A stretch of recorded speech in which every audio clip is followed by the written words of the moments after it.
and welcome to my channel. This is your first time here. My name is Angie and I'm a chemist who loves makeup. So today we are going to be doing a review of the Fenty Beauty Gloss Bomb Cream Color Drip Lip Cream. I've been trying to do reviews of some products that I've been trying lately that I've really enjoyed, so that way I can share some of my favorite products with you.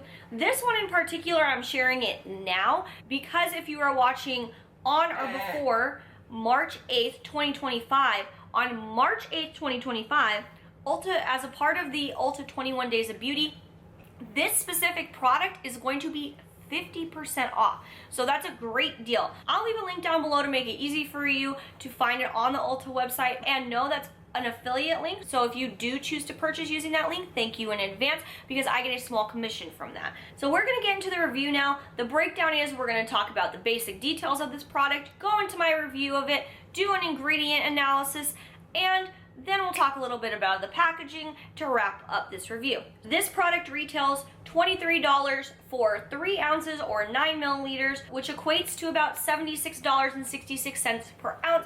But as I said, if you buy this on March 8th from Ulta, that goes down to $11.50 or $38.33 per ounce. So quite a big difference. So this is a colored lip gloss that's said to have buildable full intensity pigment with a non-sticky feel and vitamin A to nourish lips. It does come in 5 colorways. That is Fenty Glow, which is the color that I am wearing today.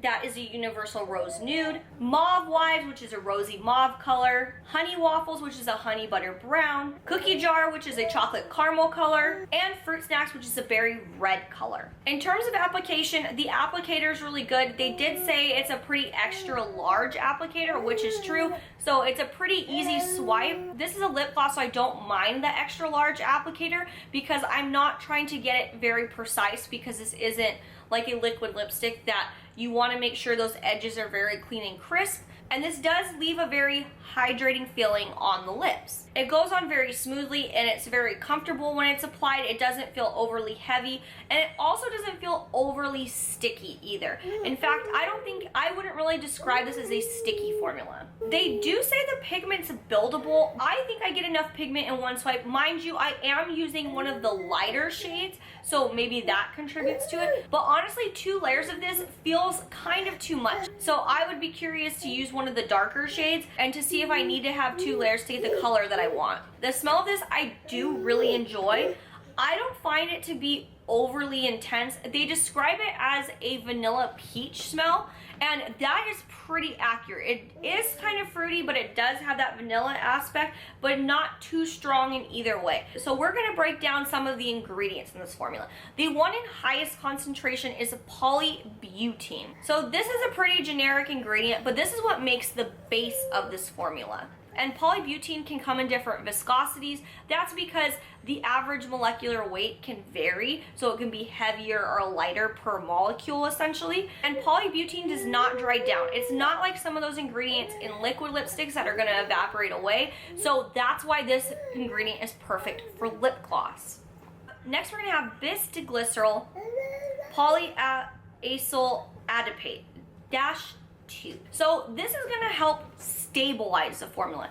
That's important because separation can occur, particularly with the pigments. Because this is a color product, you need an ingredient like this in there to make sure that the pigments don't just settle to the bottom of the formula. There's also octyldodecanol in this product. That's gonna act as a solvent to help incorporate some of those ingredients that may not incorporate very easily.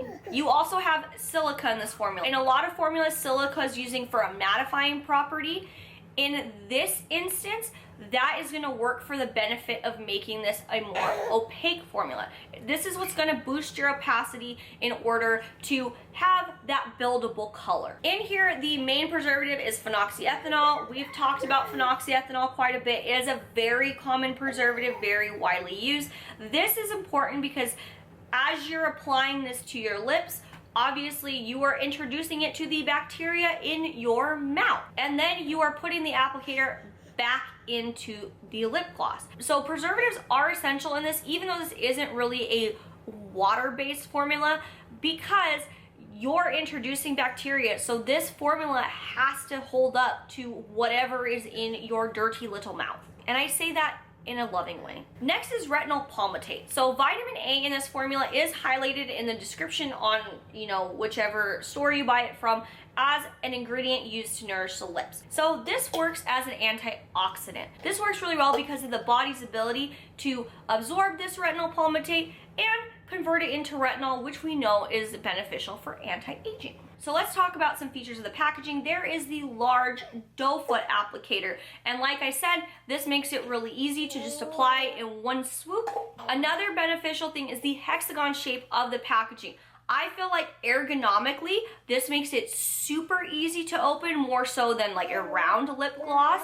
And it's just a little bit more aesthetically pleasing than a square. And I've noticed that this packaging is really clean. After using it over and over again and, taking it in and out of the tube, I don't see any buildup happening on the outside of the container, which I think is a huge positive. And also, I just want to draw your attention to the bottom of the label.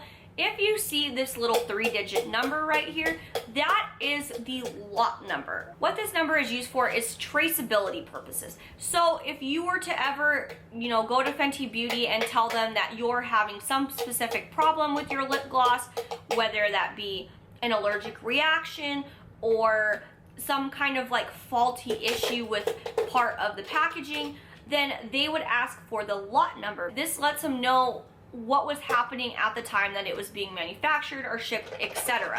So this is just a code for traceability purposes, and it's really helpful. And all of your cosmetics should have this kind of number somewhere. It may be in different places depending on the type of packaging it is, but all your products should have that number on them.